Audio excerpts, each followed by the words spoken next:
Dicen que la confianza es la base del matrimonio. Pero, ¿qué pasa cuando esa base se construye sobre 18 años de mentiras? Mi mujer me dijo que trabajaba en turnos de noche en el hospital, cuando en realidad estaba en habitaciones de hotel con su amante millonario. Pero aquí viene lo peor. Cuando descubrí la verdad sobre nuestro hijo menor, todo lo que creía saber sobre mi matrimonio se vino abajo. Me llamo Dwayne Collins. Tengo 42 años y soy dueño de una empresa de limpieza comercial aquí en Nebraska. La empecé desde cero hace 12 años, con una furgoneta vieja y más determinación que sentido común. Ahora tengo 8 empleados y contratos con la mitad de los edificios de oficinas de la ciudad. Es un trabajo honesto y paga las facturas de una familia de 5. Esa parte de la familia, ahí es donde las cosas se complican. Mi esposa, Tracy, y yo tenemos 3 hijos. Liam, que tiene 16, y es tan agudo como una navaja. Ava, de 12, que no para de hacer preguntas sobre todo. Y Lucas, nuestro pequeño de 8, que todavía cree que su padre puede arreglar cualquier cosa. Tracy tiene 38, trabaja como enfermera en el hospital del condado. Pero seré sincero contigo. Los 2 últimos hijos no fueron precisamente planeados. Tracy lo dejó claro desde el primer día. Después de Liam, quería parar. Decía que uno era suficiente, que los niños eran caros y que tenía metas profesionales, pero yo quería una familia más grande. Crecer siendo hijo único me enseñó lo que era la soledad. Quizá fui egoísta, pero cuando esos preservativos fallaron un par de veces, bueno, no puedo decir que me molestara demasiado. Tracy nunca me dejó olvidar que Ava y Lucas no fueron su elección. Nunca se lo dijo a los niños, claro, pero por las noches la oía hablar con su madre, Doreen, diciendo que se sentía atrapada. Aquello debió ser mi primera señal de alarma, pero me convencí de que cambiaría con el tiempo. En lugar de eso, se fue distanciando. Empezó a aceptar turnos extra en el hospital. Llegaba a casa cansada y distante. Los niños también lo notaron, sobre todo Liam. Empezó a preguntar por qué mamá ya no iba a sus partidos de baloncesto.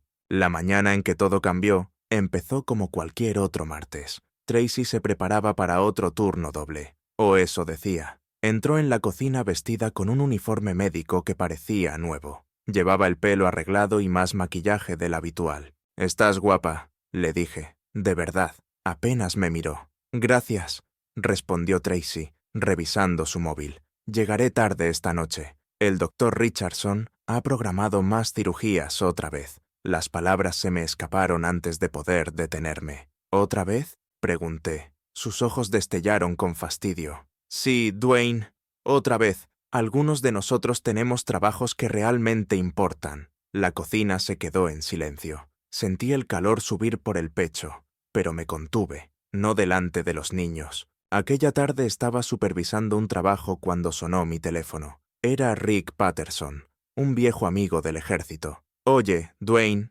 me dijo, «quizá no sea nada, pero ayer vi a Tracy en Murphy's Steakhouse. Estaba con un tipo trajeado». Mi mano se quedó inmóvil. Tracy odiaba Murphy's. Decía que era caro y pretencioso. «¿Cómo era el tipo?», me oí preguntar. «Mayor, quizá de unos 40 y tantos. Pelo canoso, reloj caro. Parecía tener dinero». Esa noche, Tracy volvió a casa poco después de medianoche. Fingí estar dormido cuando se metió en la cama, pero pude oler colonia en su ropa. Algo caro. De hombre. Por primera vez en 18 años de matrimonio, me pregunté si realmente conocía a mi mujer. Durante los días siguientes, no pude quitarme de la cabeza lo que Rick me había dicho. Tracy en Murphy's con un desconocido de pelo plateado, riéndose mientras yo creía que estaba salvando vidas en el hospital. Intenté convencerme de que habría una explicación razonable, pero mi instinto decía otra cosa. Empecé a fijarme en los pequeños detalles. Cómo Tracy dejaba siempre el móvil boca abajo en la encimera. Cómo se duchaba nada más llegar a casa, cuando antes se tiraba en el sofá sin fuerzas. Cómo había comprado ropa interior nueva, de encaje, que jamás veía en nuestro dormitorio. El jueves por la mañana tomé una decisión que sentí como cruzar una línea sin retorno. Después de que Tracy se marchara a su turno y los niños cogieran el autobús, conduje hasta el hospital del condado. Tenía las manos sudadas en el volante al aparcar en el área de visitantes.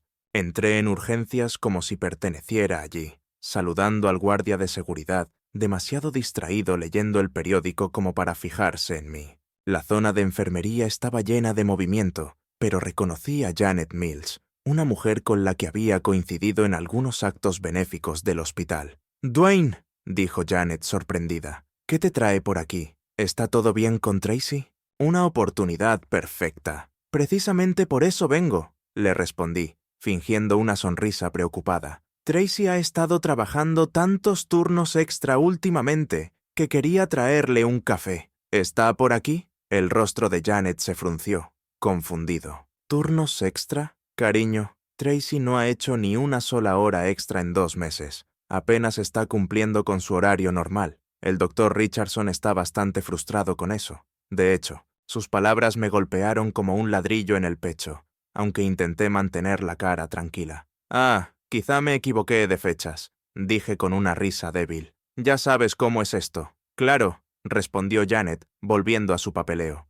«Dile que la salude cuando la veas». Salí de aquel hospital con las piernas temblando. 2 meses. Tracy me había estado mintiendo durante 2 meses seguidos sobre dónde pasaba sus noches. Todas esas veces que volvió oliendo a colonia, diciendo que estaba agotada por las cirugías, había estado en otro lugar, con otra persona. Aquella tarde hice algo que nunca pensé que haría.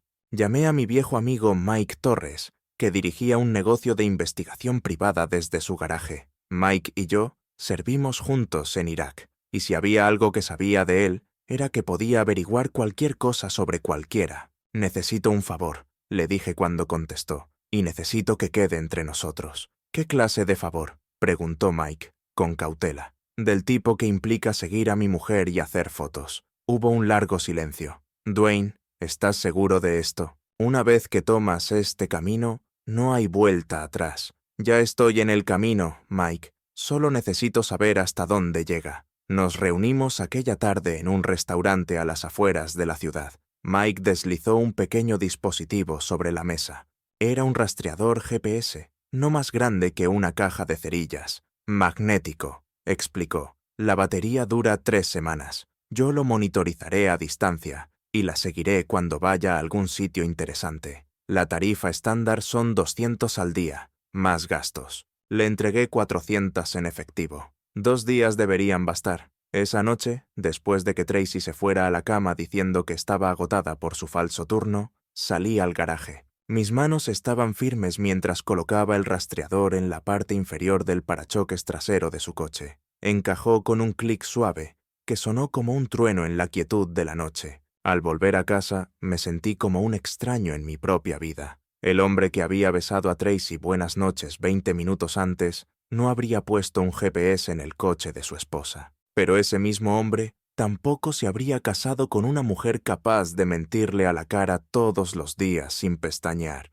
Estaba aprendiendo que, a veces, uno tiene que convertirse en alguien que no reconoce para enfrentarse a personas que no son quienes uno creía que eran. El primer mensaje de Mike llegó el sábado por la tarde, mientras ayudaba a Lucas con los deberes. El mensaje era simple: «Tengo algo. Revisa tu correo». Me excusé y fui al garaje a abrir el portátil. Las fotos me revolvieron el estómago. El coche de Tracy aparcado frente al Marriott del centro. Tracy entrando al vestíbulo del hotel con un hombre que coincidía perfectamente con la descripción de Rick. Pelo plateado, traje caro, seguridad en sí mismo. La hora marcada, 14:47, justo cuando debía estar empezando su turno. En la siguiente foto, estaban en el bar del hotel, sentados muy juntos, su mano sobre la rodilla de ella. Tracy reía, echando la cabeza hacia atrás como no la había visto hacer en años. Parecía feliz, sinceramente feliz,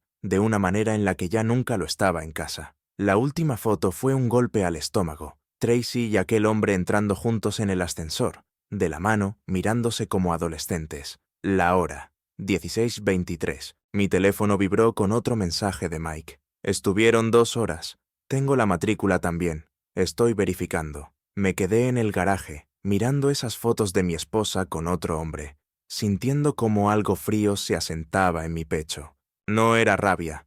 Esa vendría después. En ese momento solo había aceptación. La mujer con la que me casé, la madre de mis hijos, me estaba siendo infiel. El domingo por la mañana llegó con otra revelación. Estaba haciendo tortitas cuando Tracy anunció que había cogido un turno en el hospital. ¿Un domingo?, preguntó Liam levantando la vista del móvil. Mamá, tú nunca trabajas los domingos. La mandíbula de Tracy se tensó. Pues ahora sí, respondió cortante. Algunos tenemos responsabilidades. En cuanto se marchó, llamé a Mike. Se ha puesto en marcha otra vez. Ya la estoy siguiendo, contestó. No va hacia el hospital, va hacia el este, al distrito de negocios. Una hora más tarde, me envió una dirección, Riverside Country Club, el club más exclusivo de la ciudad, donde la cuota de socio costaba más de lo que yo ganaba en 6 meses. Entonces llegó el resultado de la matrícula. El hombre se llamaba Reginald Hope,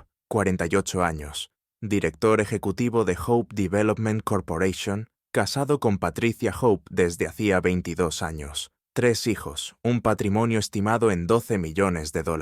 Todo encajó de golpe. Tracy no solo tenía una aventura, estaba subiendo de nivel, buscando una salida de su vida de clase media hacia algo más grande, más brillante, algo que no incluía los ingresos de una empresa de limpieza ni 3 hijos que nunca había querido. Pasé el resto del domingo planeando mi siguiente movimiento, no una confrontación que solo le daría la oportunidad de mentir más y manipular la situación. En su lugar, empecé a pensar en cómo protegerme, a mí, a los niños y a todo lo que había construido. Esa tarde, Tracy volvió a casa radiante, diciendo que el hospital había estado tranquilo y que el Dr. Richardson le había agradecido acudir con tan poca antelación. «¿Qué detalle por su parte?», le dije, observando su rostro con atención. Ella sonrió y se fue a la ducha, tarareando la misma melodía que llevaba toda la semana. La reconocí entonces, The Way You Look Tonight,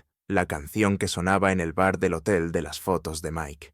El lunes por la mañana hice algo que jamás pensé que haría. Pedí una cita con un abogado de divorcios, no porque estuviera listo para actuar todavía, sino porque necesitaba entender a qué me enfrentaba si las cosas se torcían. El abogado se llamaba Robert Fleming y su despacho no tenía nada de especial, una pequeña oficina encima de una ferretería en la calle principal. Pero Mike me lo había recomendado, diciendo que Fleming era astuto y no se andaba con rodeos. Fleming era un hombre delgado, de unos 50 años, con el pelo gris y los ojos cansados de ver demasiados matrimonios rotos. Le conté todo, las mentiras sobre el trabajo, las fotos, la investigación sobre Reginald Hope. «¿Cuánto tiempo lleva esto ocurriendo?», preguntó, tomando notas. «Al menos 2 meses que yo sepa», respondí. «Probablemente más», Fleming asintió. «Y tienen 3 hijos, ¿verdad?»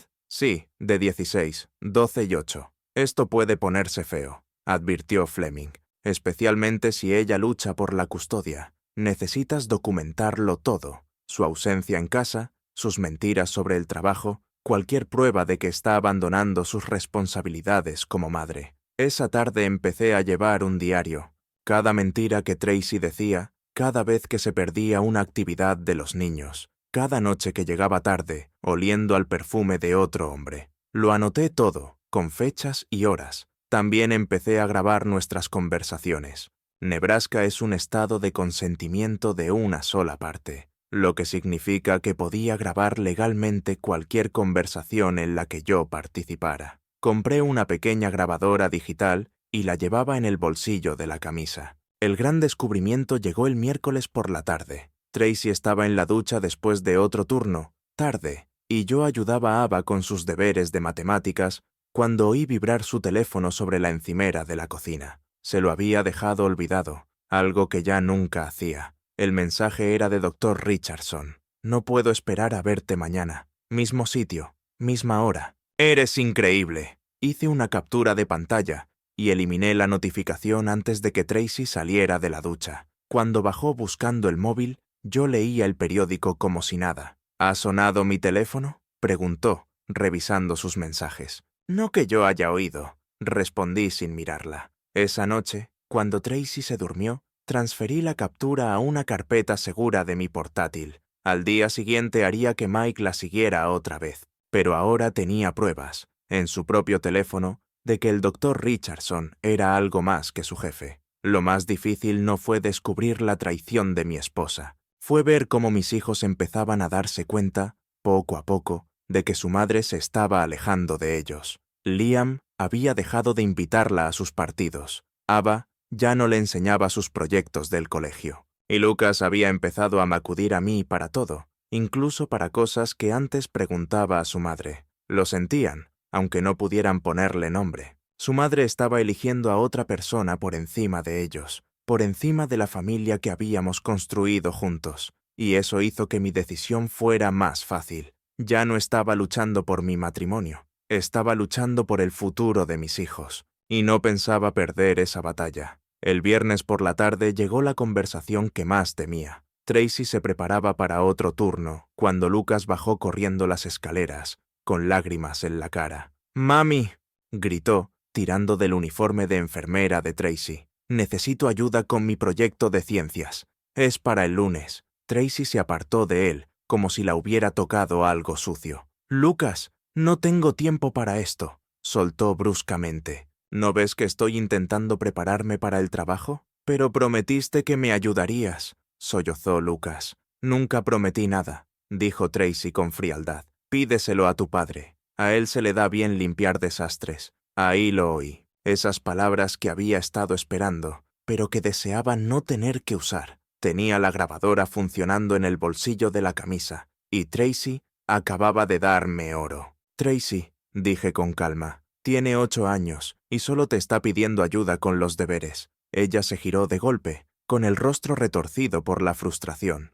«¿Sabes qué, Dwayne? Estoy harta de esto. Estoy harta de que estos niños siempre necesiten algo. Yo nunca quise tener 3 hijos. Tú me obligaste, y ahora se supone que tengo que fingir que soy feliz con eso». «Mami», la voz de Ava vino desde las escaleras. Estaba allí, en pijama, habiendo escuchado todo. Tracy miró a nuestra hija de 12 años con puro resentimiento. «Ava, sube a tu habitación. ¿Por qué ya no nos quieres?», preguntó Ava, con lágrimas cayendo. El silencio que siguió fue ensordecedor. Tracy solo la miró. Por un momento pensé que diría algo, cualquier cosa, para intentar arreglar lo que acababa de romper, pero no. Cogió su bolso y se dirigió a la puerta. «Tengo que irme a trabajar», anunció. «Algunos tenemos cosas importantes que hacer». Después de que se marchara, abracé a los niños mientras lloraban. Liam bajó las escaleras y negó con la cabeza. «Papá», dijo en voz baja,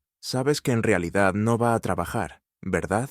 Miré a mi hijo de 16 años y comprendí que él ya lo había descubierto solo. «¿Desde cuándo lo sabes?». «Un par de semanas. La vi en el centro comercial con un tipo mayor, cuando se suponía que estaba en el hospital. Iban de la mano. Esa noche, después de calmar a los pequeños y acostarlos, llamé a Mike. «Necesito todo lo que puedas conseguir sobre esta aventura», le dije. «Horarios, lugares, fotos, todo. Y lo necesito rápido». «¿Qué está pasando?», preguntó Mike. «Está empezando a mostrarse tal y como es delante de los niños. Tengo que acabar con esto antes de que les haga más daño». El final llegó un martes por la mañana de octubre. Llevaba semanas planeando ese día, moviendo mis cosas importantes, poco a poco, a un trastero al otro lado de la ciudad. Documentos legales, fotos familiares, todo lo que importaba. Los niños sabían que algo se avecinaba. Los preparé lo mejor que pude. Tracy se fue a otro de sus falsos turnos,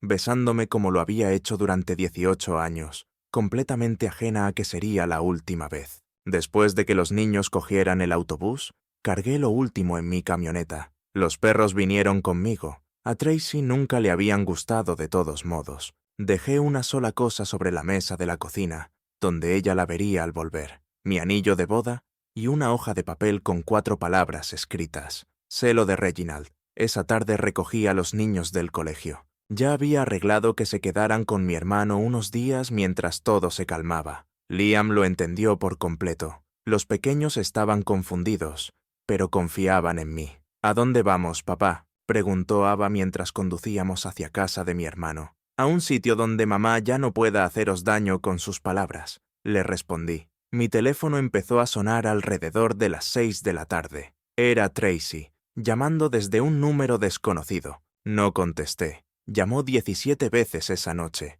Dejé que todas y cada una de las llamadas fueran al buzón de voz. Los mensajes fueron exactamente lo que esperaba. Primero vino la negación. Dwayne, no sé de qué estás hablando. Llámame. Luego, la ira. ¿Cómo te atreves a llevarte a mis hijos y desaparecer como un cobarde? Y finalmente, la súplica. Por favor, podemos arreglarlo. Cometí un error, pero podemos solucionarlo. Pero yo ya había terminado de arreglar cosas que Tracy había roto. El miércoles por la mañana, recibí un mensaje de Mike. Tu esposa se presentó en mi oficina exigiendo saber dónde estás. Le dije que no discuto los asuntos de mis clientes. Está desesperada. El jueves, Fleming me llamó con novedades. Ha contratado a Carol Stern como abogada, me informó. Stern es dura, pero también cara. Tu esposa va a necesitar respaldo económico para esta batalla. Déjame adivinar, respondí. ¿Reginald Hope está pagando sus honorarios?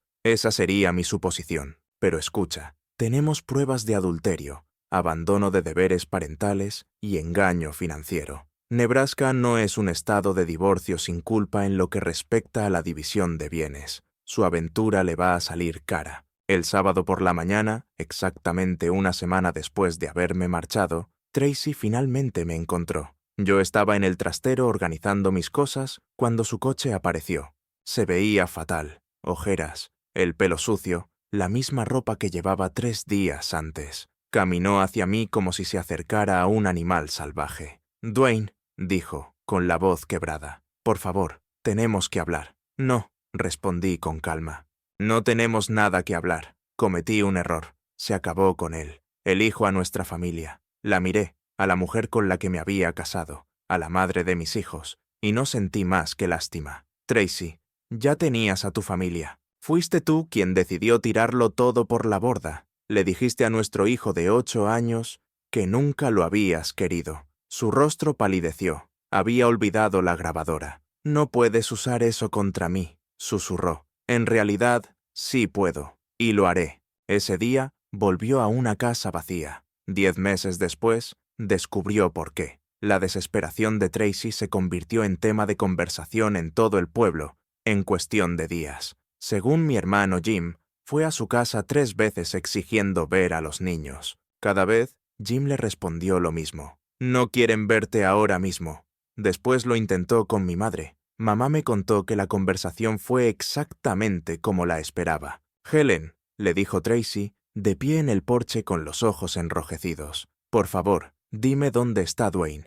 Podemos arreglarlo. Mi madre, con su 1,60 m justo, la miró de arriba abajo con pura decepción. Tracy, le respondió con firmeza, le dijiste a mis nietos que nunca los quisiste. Rompiste el corazón de mi hijo por la atención de un hombre rico. No queda nada que arreglar. Y le cerró la puerta. El intento más patético de Tracy fue a través de los colegios de los niños. Se presentó en la escuela primaria de Lucas, diciendo que tenía que recogerlo para una cita médica. La secretaria me llamó de inmediato. Señor Collins, dijo la señora Wilson, su esposa está aquí insistiendo en llevarse a Lucas. ¿Llamo a la policía? Si no se va voluntariamente, sí. Tracy se fue, pero no antes de gritar en el aparcamiento que yo había secuestrado a mis hijos. Medio vecindario se enteró de su colapso antes de la tarde. Incluso contrató a un investigador privado para seguirme. El hombre era obvio. Se quedaba en el coche frente al trastero o me seguía al supermercado. Llamé a Fleming. Me está haciendo seguir, le dije. Perfecto, respondió él. Eso demuestra desesperación y acoso. Documenta todo. Nos beneficiará. 3 semanas después de mi marcha, Mike me llamó con noticias interesantes. Tu esposa ha sido abandonada por su novio, me dijo. La seguí hasta Hope Development ayer. Entró en la oficina de Reginald llorando y salió 20 minutos después aún peor. Se quedó en el coche 1 hora. Eso explicaba las llamadas cada vez más frenéticas. Tracy había perdido a su marido, a su amante y a sus hijos, todo en un mes. La realidad de sus decisiones por fin la golpeaba, pero no sentí lástima. Ella se lo había buscado, y ahora estaba sola en la cama que ella misma había hecho. Todo el pueblo la veía desmoronarse, y todos sabían exactamente por qué. Los papeles del divorcio se entregaron una fría mañana de diciembre, en su lugar de trabajo. Hice que Fleming los enviara allí a propósito. para asegurarme de que sus compañeros fueran testigos de su humillación. Ella había destruido públicamente nuestra familia. Podía afrontar las consecuencias del mismo modo. Según Janet Mills, la reacción de Tracy fue exactamente la que esperaba. Se derrumbó en plena estación de enfermería, llorando y diciendo que todo había sido un error. El doctor Richardson tuvo que mandarla a casa. Los documentos detallaban todo: adulterio, abandono de responsabilidades parentales, abuso emocional a menores y engaño financiero. Fleming había documentado cada mentira con fechas y pruebas. Tracy contrató a Carol Stern, una abogada cara conocida por su agresividad. Solo la provisión inicial fue de $15,000, confirmando que Reginald financiaba su defensa. El primer movimiento de Stern fue predecible. Presentó una solicitud de custodia temporal y manutención conyugal de emergencia,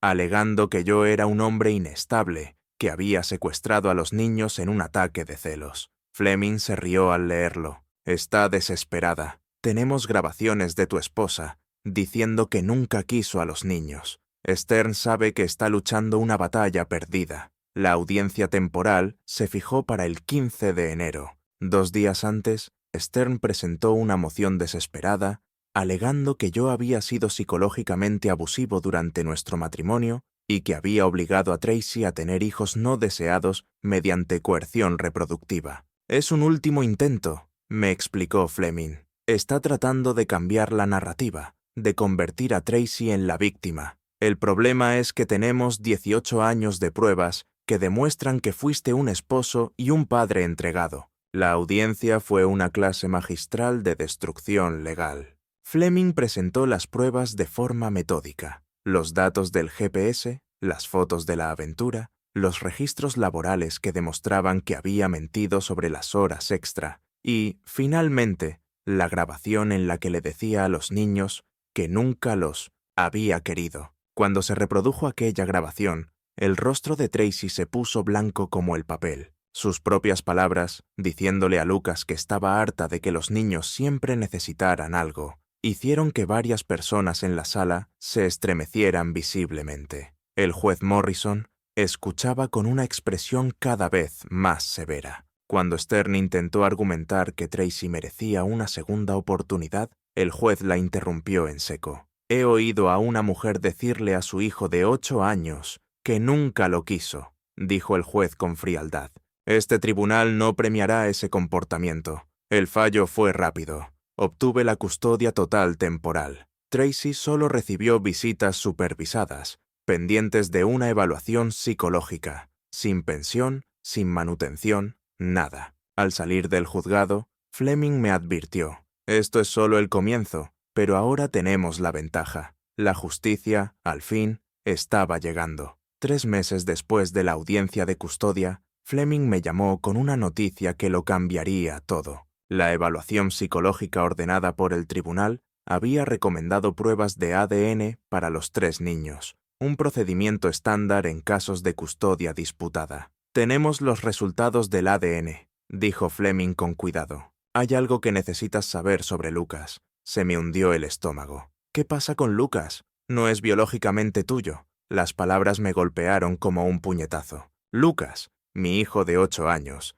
el que todavía se acurrucaba en mi regazo para escuchar cuentos, el que me llamaba papá con total confianza, no era realmente mío. ¿Estás seguro?, pregunté, aunque sabía que Fleming no me llamaría sin estarlo. La prueba se repitió para confirmarlo. Lucas no comparte ningún marcador genético contigo. Me quedé sentado en mi camioneta frente al colegio, mirando al vacío. Todas aquellas veces que Tracy se había puesto a la defensiva cuando preguntaba sobre el embarazo de Lucas, cobraron sentido. La aventura con Reginald no había sido su primera traición, solo la última que había descubierto. Cuando recogí a Lucas esa tarde, corrió hacia mí como siempre, con la mochila rebotando a su espalda, feliz, contándome su día. Al mirar su rostro lleno de confianza, sentí el mismo amor inmenso de siempre. El ADN no cambiaba a 8 años de ser su padre en todo lo que realmente importa. Esa noche, pregunté a Fleming: ¿qué opciones tengo?